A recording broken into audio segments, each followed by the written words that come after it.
بنورنا الدنيا وننشر في الفضاء أملا ونعلي عزم همتنا فمن طلب العلا وصل. تیسری شرط الثالث ضبط الرواتی، روات کا ضابط اور متقن ہونا ضروری ہے. حافظہ کام میں آنا چاہیے، اس کو یاد رہنے والا ہونا چاہیے. کیوں؟ یہ اس لیے کہ یہاں تو الفاظ بھی یاد رکھنے ہوتے ہیں اور راویوں کے نام بھی یاد رکھنے ہوتے ہیں. اگر حافظہ ہی ساتھ نہ دے بیچارے کا تو ظاہر سی بات ہے وہ بیچارہ ہی ہے، پھر کیا کیا جا سکتا ہے اس کو. تو اس لیے فرماتے ہیں کہ تیسری شرط ضبط صدر، نمبر 1 هو اثبات ما سمعه حتى يتمكن من استحضاره متى شاء حتى يؤديه.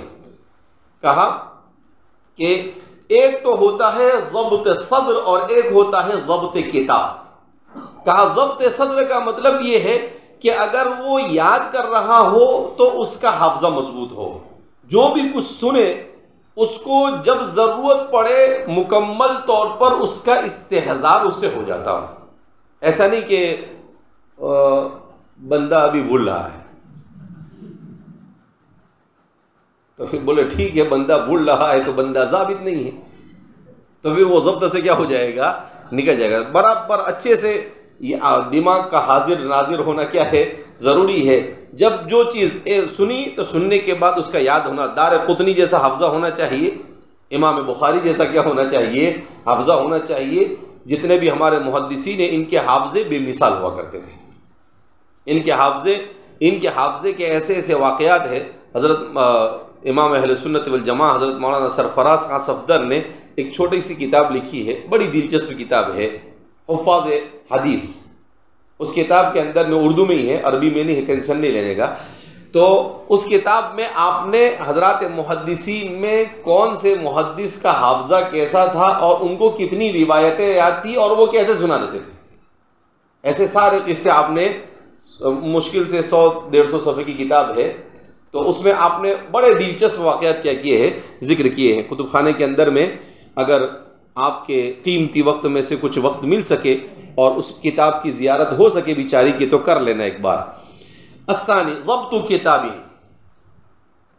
اب ایک زمانے کے بعد جب امام بخاری، امام مسلم اور اصحاب صحاح ستہ جیسا کا دور چلا جاتا ہے تو پھر 4 صدی میں پہنچنے کے بعد لوگ کتابوں کے اندر میں ضبط کرنا کیا کر دیا، لوگوں نے شروع کر دیا. تو فرماتے ہیں کہ اگر کتاب میں ضبط کیا ہے تو اس صورت میں اس کتاب کا بھی صحیح ڈھنگ سے منضبط ہونا کیا ہے، ضروری ہے کہ اس نے جو کچھ سنا وہ لکھا بھی صحیح ہو اور پھر اس کی حفاظت بھی کی ہو. یہ سما تو ضروری ہے. ایسا نہیں کہ کسی دوسری کتاب میں سے اٹھا کر لکھ لیا، نہیں، سنا انہوں نے. جیسے کسی نے امام طحاوی کو پا لیا قرن ثالث کے اندر میں اور امام طحاوی سے سنا روایتوں کو اور پھر اس کے بعد اسے کیا کر لیا، اس نے لکھ لیا. تو فرماتے ہیں کہ اگر کتاب میں بھی ضبط کیا، اس لیے بعض حضرات نے تو یہاں تک کہ لکھا ہے کہ اس کو لکھتے بھی آنا چاہیے صحیح، اس کا املا بھی صحیح ہونا چاہیے، اس کو ضرورت کے موقع پر جب پڑھنے کی ضرورت ہو تو پڑھتے بھی آنا چاہیے، اس میں بھی اس سے غلطی ہونی چاہیے نہیں. ضبط کتاب کے لیے بھی کیا ہے، ضروری ہے. مطلب نہ ہو صرف کے بغیر کام چلے نہیں. تو اس کو لکھتے بھی اصول کتابت سے بھی واقف ہو اور اصول قراءت سے بھی واقف ہو. تو اس صورت کے اندر میں ضبط کتاب کا بھی اعتبار ہوتا ہے، ورنہ ضبط کتاب کا اعتبار نہیں ہوگا. 4 شرط عدم الشذوذ، شذوذ کا نہ ہونا. معناه الا يكون في سنده شاذ، اس کی سند کے اندر میں کسی قسم کا شذوذ نہ ہو. والشاذ هو ما يخالف فيه الثقة من هو ارجح منه. کہا شاذ ہونے کا کیا مطلب ہوتا ہے؟ کہا شاذ ہونے کا مطلب یہ ہے کہ ایک روایت ہے، اب اس روایت کو بیان کر رہے ہیں ایسے راوی جس کو امام زہری نے بھی بیان کیا ہے اور امام زہری کے زمانے کے کوئی اور راوی بھی بیان کر رہے ہیں، لیکن امام زہری کچھ بیان کر رہے ہیں اور وہ جو دوسرے راوی ہیں وہ کچھ بیان کر رہے ہیں. تو زہری ہے، مدون حدیث ہے، تو اب اس کو شاذ کہا جائے گا کہ بھئی زہری نے تو اس بات کو بیان نہیں کیا، زہری کے علاوہ زہری کے لیول کے اور بھی 2-4 تھے، انہوں نے بھی کسی نے بیان نہیں کیا، اور یہ صحابہ اس کو بیان کر رہے ہیں، تو فرماتے ہیں اس کو شاذ کہا جاتا ہے، کہا کہ یہ نہیں چلے گا۔ تو جو ثقہ ہے ان سے ان کی مخالفت بھی نہیں چلے گی، کہ ایسا زبردست ہمارے محدثین نے احادیث صحیحہ کے انضباط کے لیے اصول بنائے ہیں کہ مثلا ایک حدیث کو بیان کر رہے ہیں 10 راوی،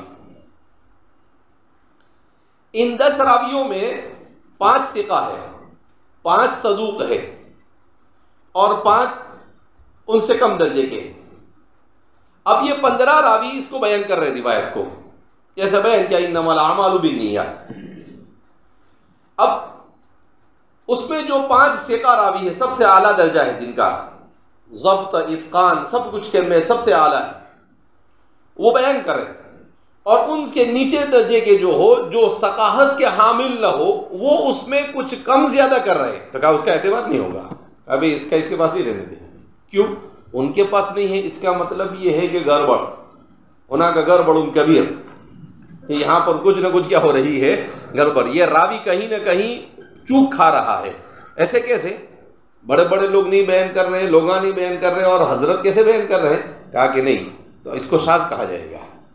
اور کثرت شذوذ یہ راوی کو ضعیف بنا دیتا ہے۔ اگر کثرت کے ساتھ ایسے واقعات کسی سے پیش آ جاوے تو پھر اس کو اٹھا کے ضعفاء میں ڈال دیتے وہ کہ راوی ضعیف، کہا کہ یہ اٹھا پٹک کہیں بھی کچھ بھی بیان کرتا ہے، بابا ایسا تھوڑی چلتا ہے۔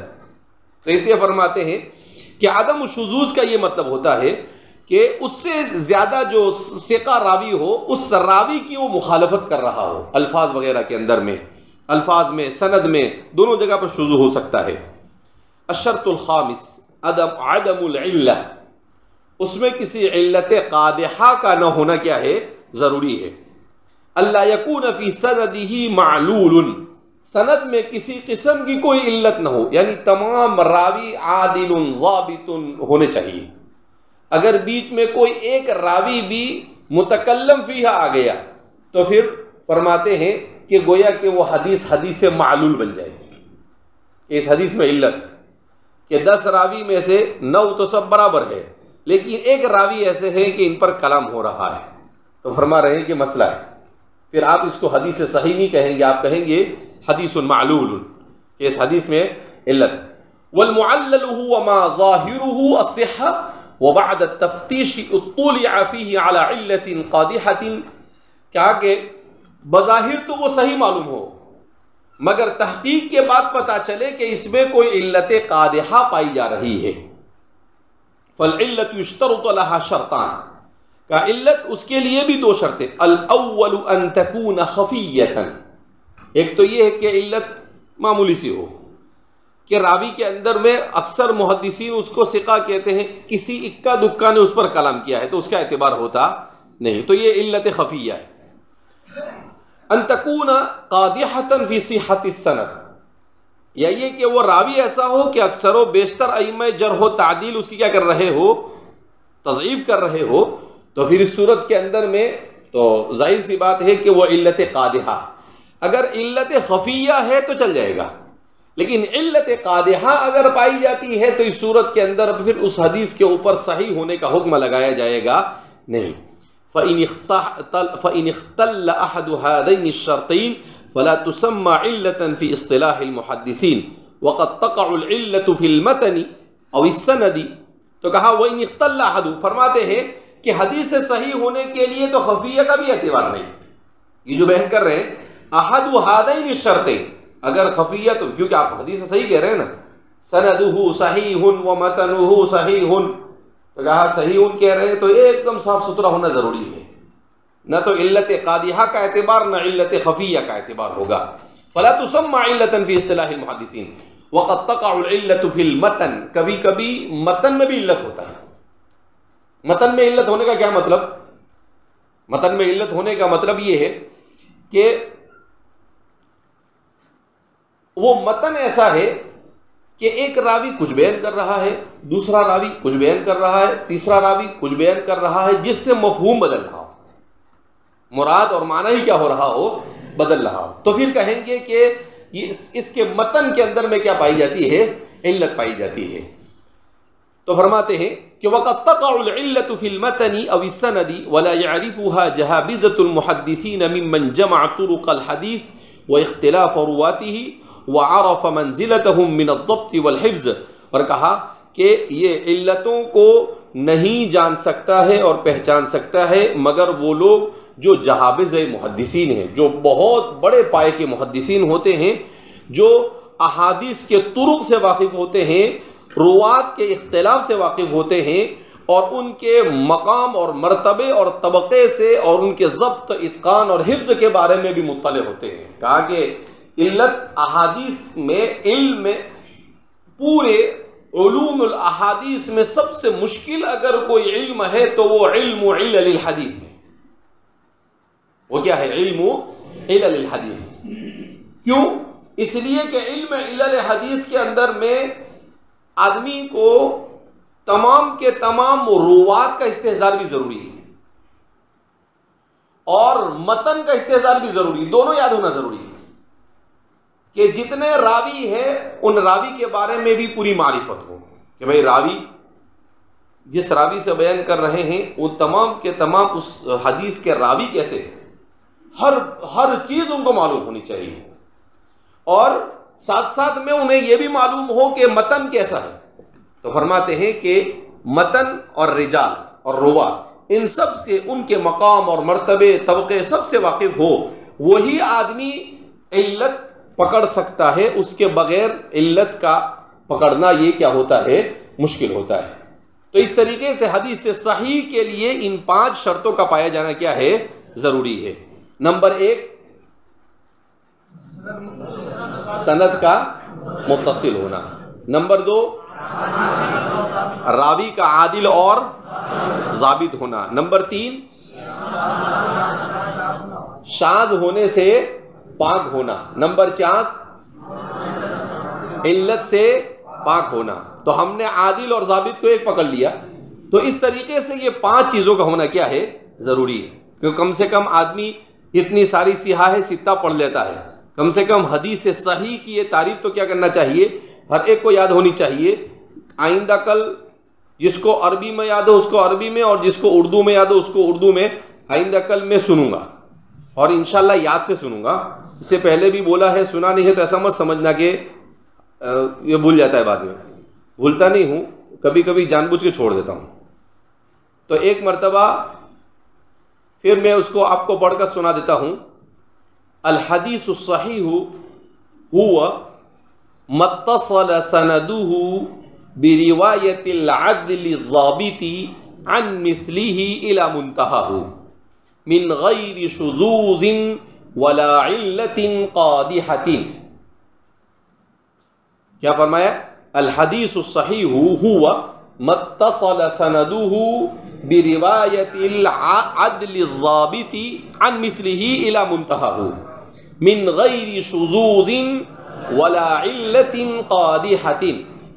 تو پہلا ہے اتصال سند، دوسرا ہے راوی کا عادل ہونا، تیسرا ہے اس کا ضابط ہونا، چوتھا ہے شذوذ سے پاک ہونا، اور 5واں ہے علت سے پاک ہونا۔ تو یہ 5 چیزیں جس حدیث میں پائی جائے ان احادیث کو احادیث صحیحہ کہا جاتا ہے۔ هو ما اتصل سنده برواية العدل الضابط عن مثله إلى منتهاه من غير شذوذ ولا علة قادحة۔ قادحہ کی جو قید ہے یہ قید اتفاقی ہے، جو تفصیل بیان کی جا رہی ہے اس سے سمجھ میں آ رہا ہے کہ علت خفیہ بھی چلتی نہیں ہے۔ تو اس کا مطلب کیا ہے کہ یہ قید کون سی ہے؟ قید اتفاقی ہے، قید احترازی نہیں۔ کیوں؟ اس لیے کہ اگر خفیہ چل جاتی تو پھر اس کو قید احترازی کہتے ہیں، لیکن خفیہ، علت خفیہ بھی نہیں چلتی، اس کا مطلب یہ کہ یہ کیا ہے؟ قید اتفاقی ہے۔